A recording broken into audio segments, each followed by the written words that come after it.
ನಾವು ನಿನ್ನೆ ತಾನೇ ಕೆಲವೊಂದು ದಾಖಲೆಗಳನ್ನು ಓದ್ತಾ ಇದ್ವಿ.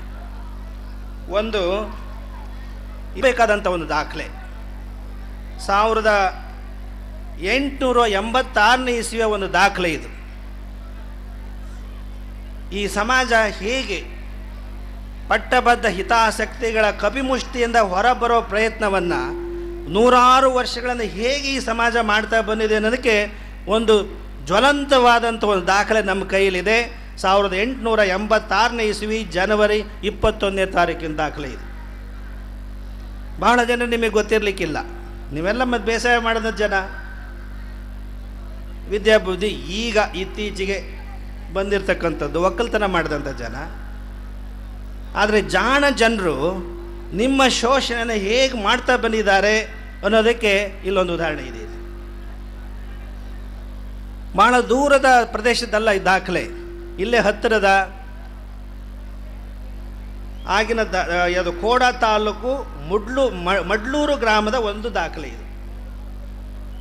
ಪ್ರಖ್ಯಾತ ಸಾಹಿತಿಗಳಾದಂಥ ಚಿದಾನಂದ ಮೂರ್ತಿಗಳು ಈ ದಾಖಲೆ, ಅಪರೂಪವಾದಂಥ ದಾಖಲೆಯನ್ನು ಅವರು ದಾಖಲಿಸಿ ತಮ್ಮ ಒಂದು ಪುಸ್ತಕದಲ್ಲಿ ಅದನ್ನು ಪ್ರಕಟಿಸಿದ್ದಾರೆ. ಆ ಪುಸ್ತಕದ ಹೆಸರು ಸ್ಥಾವರ ಮತ್ತು ಜಂಗಮ ಅನ್ನುವ ಪುಸ್ತಕ.